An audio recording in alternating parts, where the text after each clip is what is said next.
Namaskar. Hello and welcome to PGurus channel. I'm your host 𝗒𝙪𝗓. So, did the United States help Pakistan with its nuclear technology? Really? This is something that I have not read before, but I read an article by Desh Kapoor, the chief editor of 𝙒𝙪𝙤𝗀𝗀, and I was intrigued. So today he's joining us and we're going to talk about it at length. What happened, who gave what to whom, who's having whose technology today, everything related to nuclear energy development in that region. So let's welcome Desh Kapoor. Desh, namaskar and welcome to PGurus channel. How are you? Namaskaram, Shri. Thank you so much. I'm good. How are you? I'm doing well, and again, the last program we had about fake currency was a huge success, and I'm hoping that we'll go back and do something beyond that as the investigations come out about 𝗤𝗲𝗬𝗀𝗻𝗂𝗀𝗀 case, because there is much more going on there than meets the eye. Anyway, that's just a statement I'm making. We'll see. India's investigating agencies go hurry up and stop, and I can't blame them. There are many reasons why that happens, but let's take a look at what happened in the nuclear arms development of Pakistan. So I'm just going to quickly come to the point, Desh. 1973, India exploded 2 devices in Pokhran. And suddenly Bhutto woke up and said, oh my goodness, where are we? And then his famous statement, we will eat grass, but we'll have the atomic weapon. Right.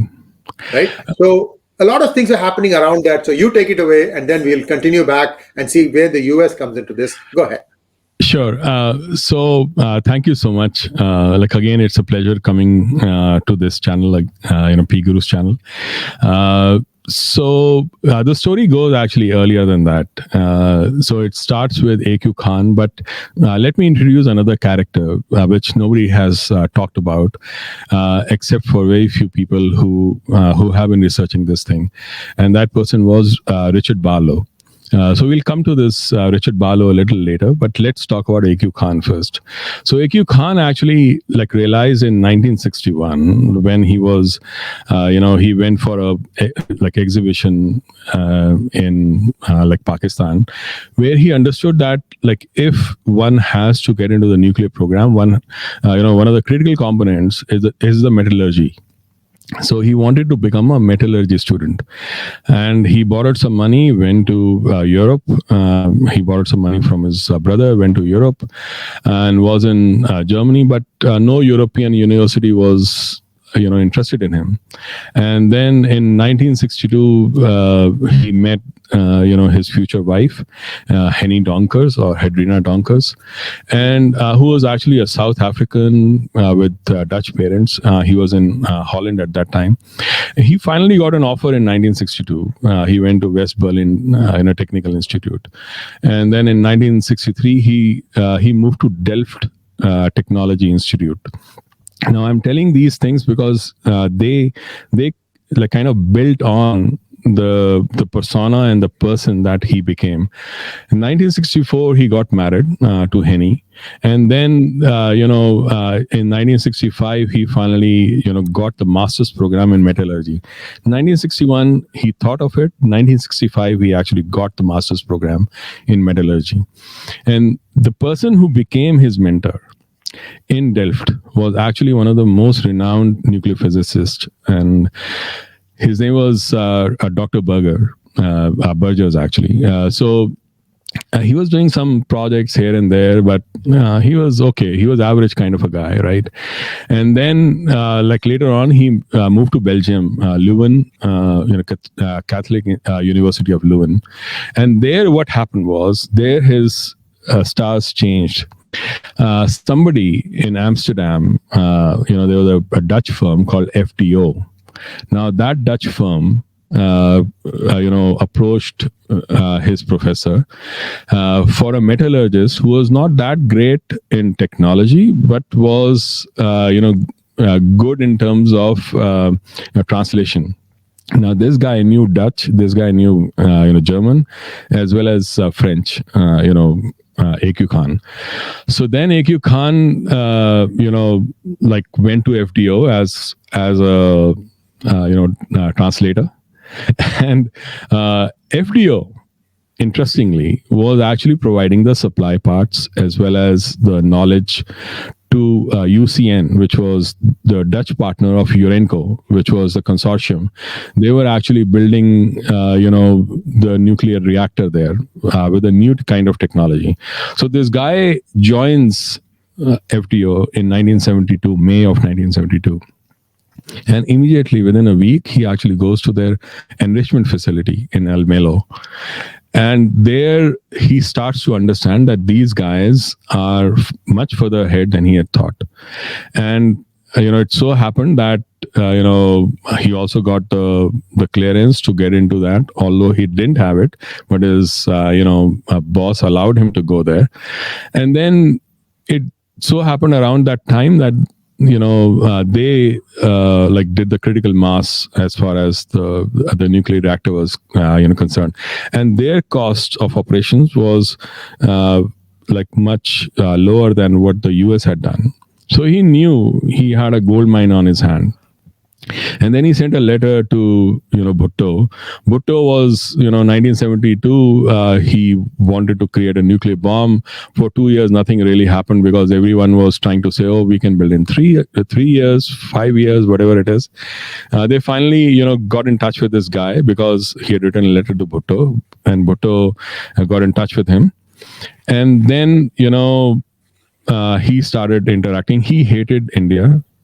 He was actually from Bhopal, A.Q. Khan. He was from Bhopal, and he had left after partition. And he used to call Hindu bastards and all those things. So he was very bigoted kind of a character, right? And he had very high thoughts about himself. He actually thought that he was a descendant of Muhammad Ghori. So that kind of megalomaniacal kind of a personality.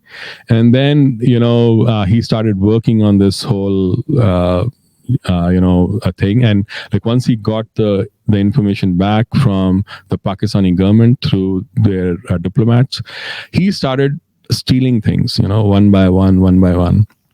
By 1974, I think, from what I've read, people around him realized that something was wrong. So they, the intelligence agencies started keeping a tab on him. And then by December of 1974, actually in 1975, he moved to Pakistan with all the information, with the suppliers list for uranium centrifuges and everything else. He moved there. And there was an Interpol complaint about him there, and notice around, but nobody really did anything. In 1983, he was actually convicted by a Dutch court in absentia, but nothing happened. And it is said that the influence which actually changed that, because they said that there was no evidence found. There was evidence everywhere, but it was not found. And it seems that the impact was, the influence behind it was actually from Washington, D.C.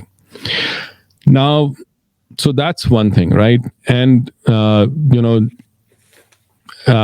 we see how he went there. He did he took all the information, the suppliers list and everything, and then they started approaching suppliers in Europe, in US, and they started getting all the materials and components of the nuclear plant. That's when the story really becomes very interesting, because what happened after that was I just could not believe.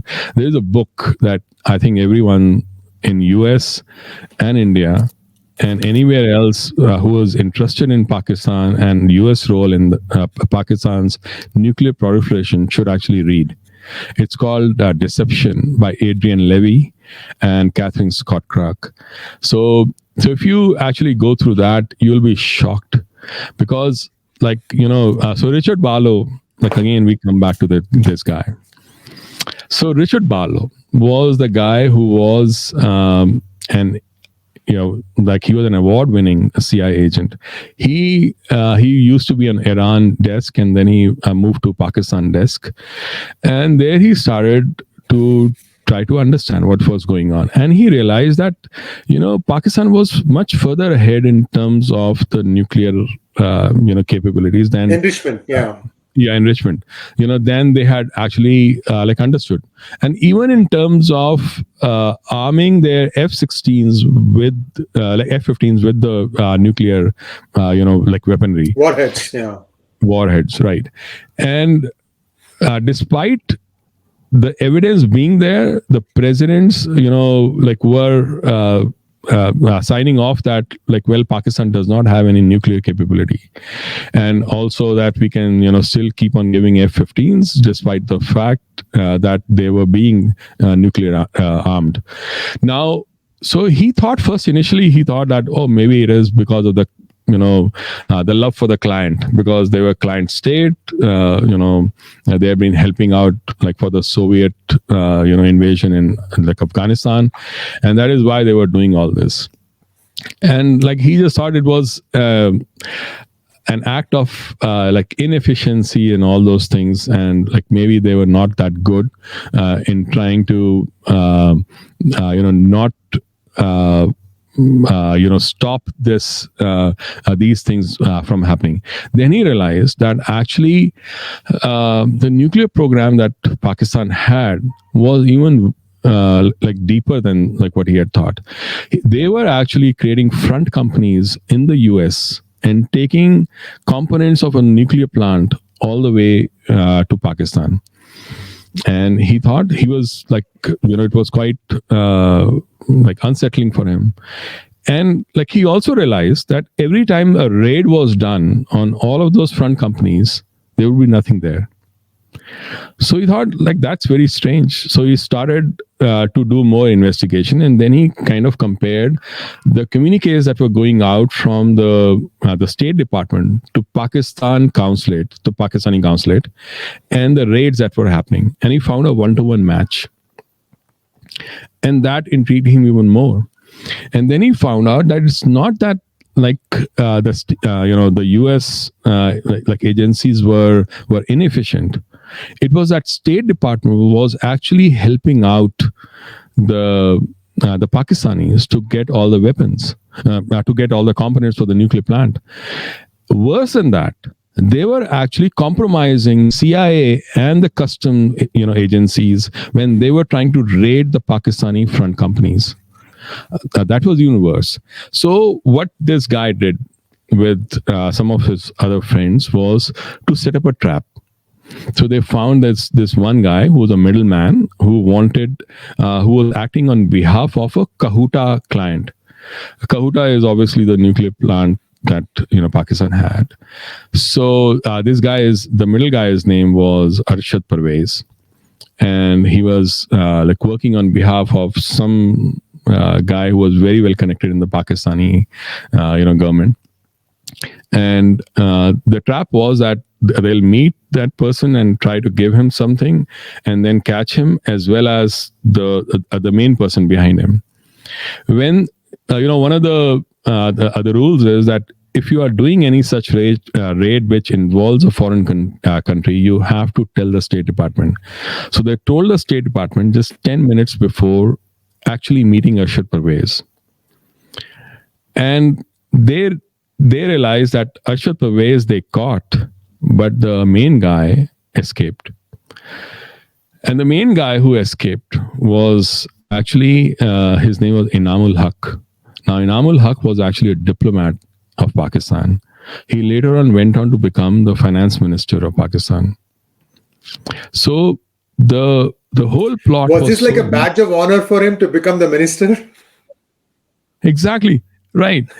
And he became, and it ran so deep. And then they found out that actually the person who was helping out, who actually sabotaged the whole thing, was Assistant Secretary of State for Far East in US. So the sabotage that was going on and the whole, betrayal the treachery that was going on, like within the US, where the State Department and the establishment was actually betraying their own country, their own CIA, their own customs and other agencies, were the government itself, government officials at the highest level, like themselves. So when he started raising stink and trying to probe deeper and deeper, they actually fired him, and his whole life was destroyed. He now actually lives in Montana in a trailer. He was a CIA award-winning analyst. He lives in Montana in a trailer and does not even get a pension. So that was a level of the whole thing. And like 𝗤𝙗𝗔𝗫, like he's a great journalist. Like he's the only journalist I really admire and respect, 𝗤𝙗𝗔𝗫. So he wrote actually an article in New Yorker, and he actually shared some very interesting fact that I didn't know. And he said that it was in 1950 that the Pakistan had handed over the the northern provinces almost to CIA, and they used to use that to do the espionage. Now, 1950, that was the beginning of Russia Pakistan. and China, yeah, right. So when people say, well, like the whole partition was done just to like make Pakistan a client state, and that is why nobody stopped it.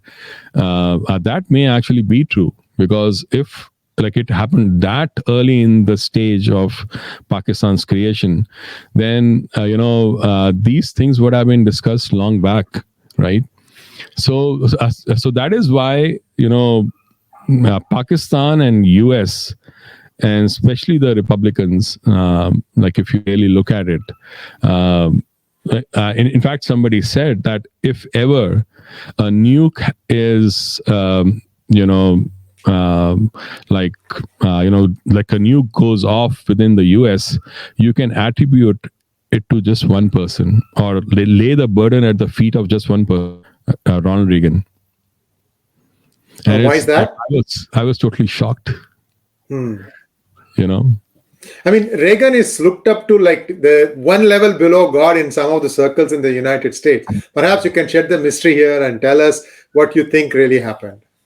Yeah, I think like it was like the whole Afghanistan thing, and I've done a lot of research on that, is so mired in absolute betrayal of the US itself, the US military, the US. Like I'll give you a small example, right? And you can go and check. It's called Kunduz airlift. Now, 2001, 5,000 Pakistani spies were allowed to escape. 5 or 20,000, I don't remember. A lot of people. Go ahead. Right. Go ahead. I was actually, the interesting thing is I read about that in Hindustan Times first, because I think the Indian intelligence leaked it out. The next time I read it was actually in BBC, from one of the BBC's journalists on the border of Afghanistan and Pakistan. A week later, I read again about her, that she was thrown out of Pakistan. Oh, you're talking about Christine Fair.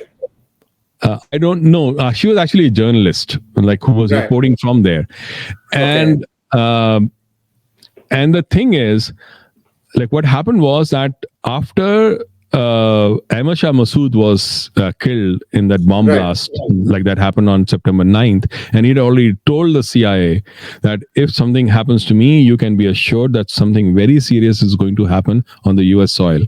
So September 9th, he was killed. September 11th happened. Now, his people, like his Northern Alliance, was so mad, like, at Taliban. They actually had cornered Taliban and the Al-Qaeda folks near Kunduz, near that area. And when they got the air passage, when Pakistan got the air passage, 4,000 to 5,000, like you were saying, probably much more than that, had left. Now, the question I always keep asking myself is, how can I be sure, or how can we be absolutely sure that Osama bin Laden was not one of the passengers? Right, because he was not very Very far. very possible. Right, Yeah. because like if you really look at it, all the Al-Qaeda people were found in Pakistan. Khalid Muhammad, the number 2, was found in Rawalpindi. For God's sake, Rawalpindi is like Baltimore. As Baltimore is to Washington D.C., Rawalpindi is to Islamabad. Within spitting distance. Yeah. Right. So, and then Sama was found where he was found. So we know like what was going on. So there was a very strong relationship that was going on, even at the cost of betrayal of the US itself, because all those people who left, all the Taliban, Al Qaeda who left, they came back and killed the US people, US military people. 2,500 military personnel were killed. By whom? By the very same people who had been allowed to leave that place. So which bright guy allowed that Kunduz airlift to happen? That was Bush. At that time, I don't know who actually allowed it, but like it could not have happened without the knowledge of the top guy. So that Kunduz is a chapter, a very sad chapter, because a lot of American lives were lost. Now let's go back to Reagan era. And see, we talked about A.Q. Khan coming back to Pakistan. He has been tried in absentia. He's been sentenced, but he's not going anywhere. He's sitting there. And we know that Barlow's career ended. Somewhere here, this is all essentially the nuclear material. You have components, right? You have the material, then you have to have a detonator, then you have to have something like a casing that you can put this thing in. Right. So maybe there are some things there that I have some questions, and I think you have the answers for this. Go ahead. So one of the things is how to get the missiles. So the question about the missiles was that I found when I still remember when I was in India at that time, that there was a newspaper article, and later on I traced it to Washington D.C., Washington Post, from where the Indian newspapers had picked it up. What had happened was actually the missiles from North Korea and from China were sent to Pakistan through Karakoram Highway. And that information is still available on the net, so you can go and check. And so what was happening is they were getting the nuclear missiles. Now both North Korea and Pakistan were basket economies, right? They really did not have anything to share or to pay for it. So I used to keep on thinking, they gave missiles. What the heck did Pakistan pay it with?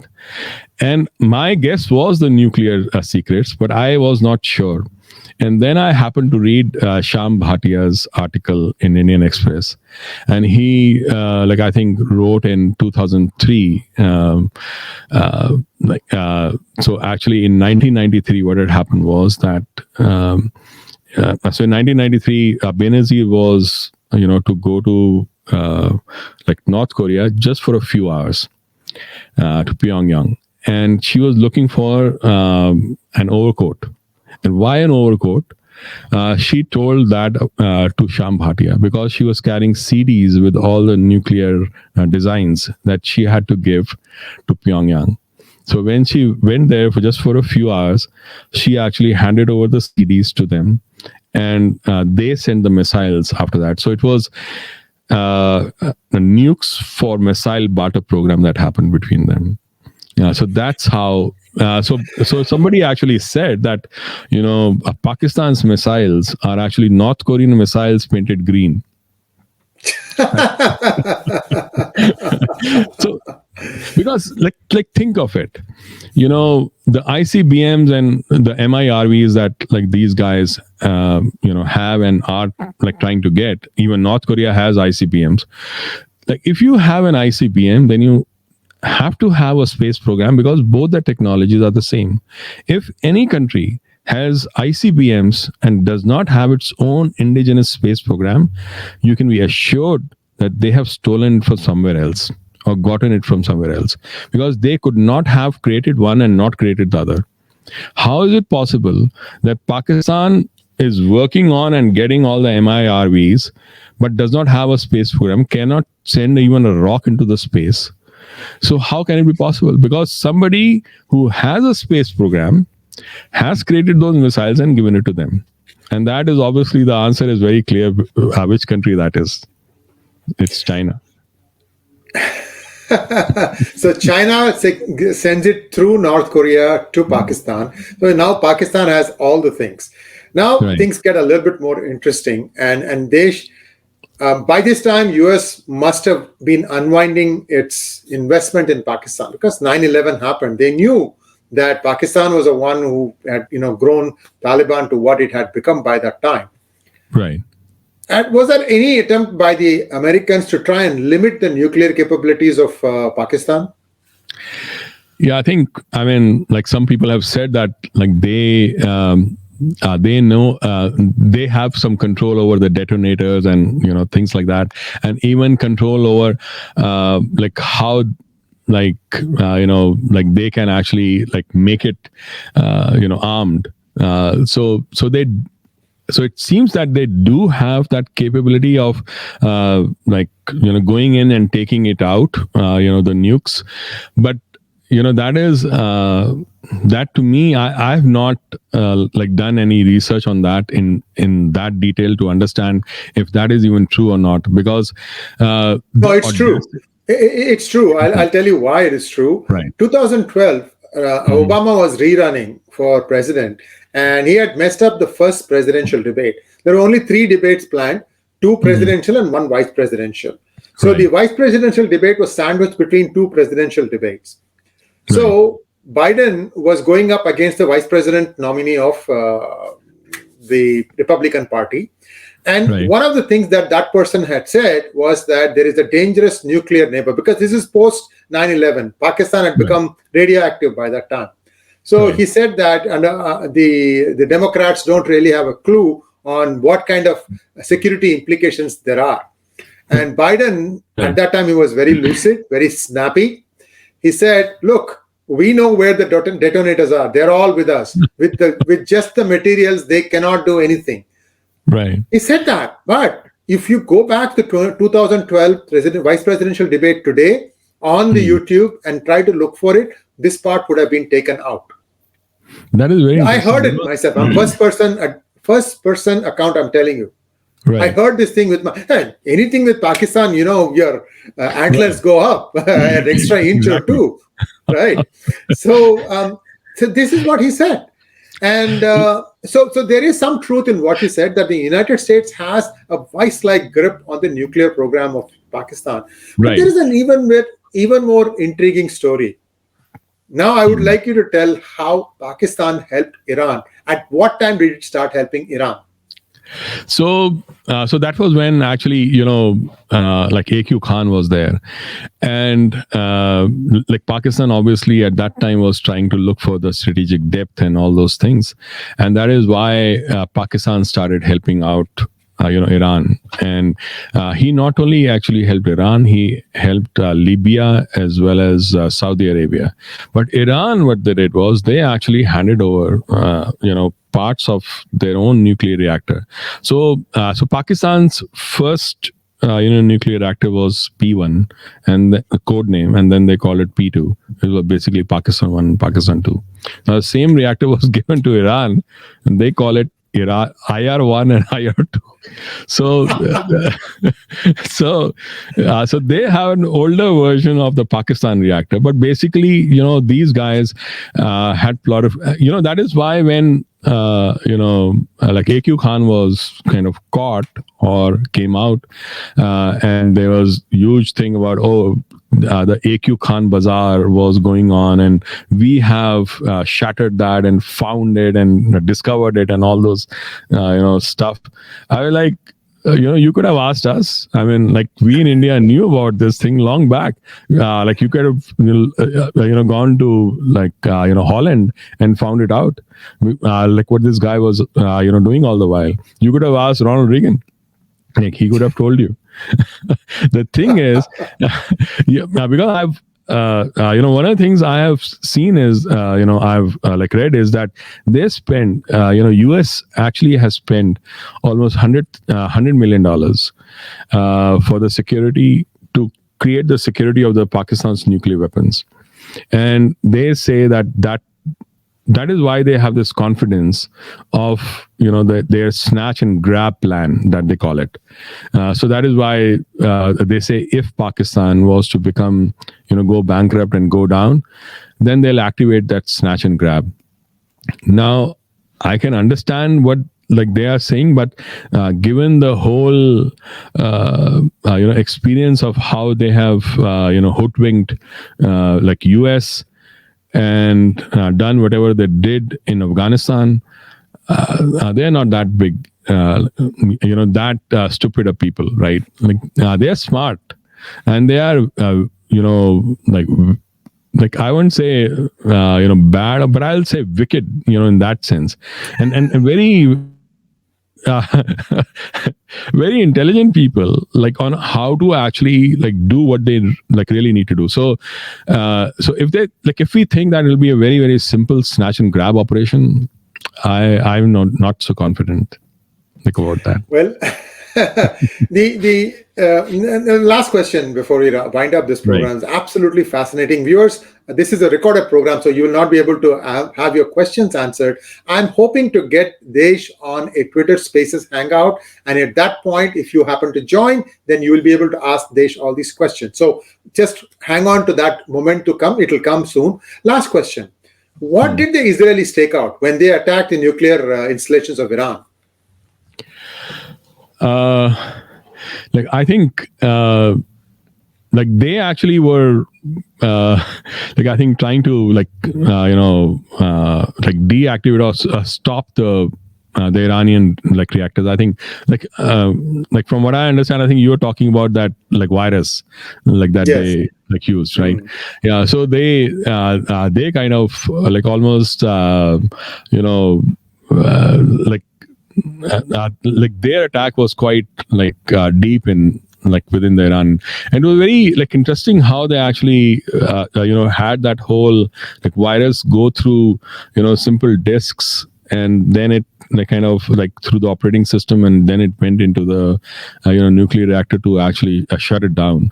So it was a big big attack from their side, but quite honestly, I Iran is a threat, in that sense, but the way Iran is going these days in terms of their own internal chaos, I would be very surprised if Iran's Islamic regime is taken off, that Iran could be a threat going forward, because their older generation that they have, they may still have that Islamic regime mindset, but the younger generation, given the whole hijab controversy and all the chaos that is going on and the protests, I think Iran is ready for a big change, for a very, very big change.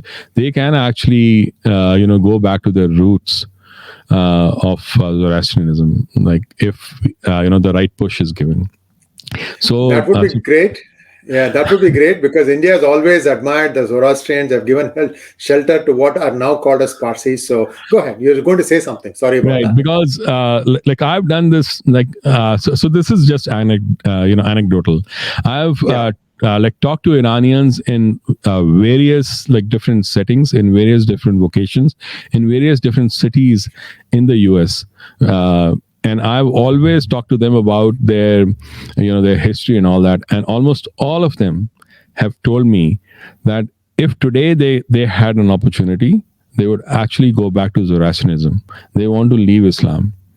In fact, there's one lady I talked to very recently. So I said, so I used to just quote a number that 40% of Iranians would go back to Zoroastrianism.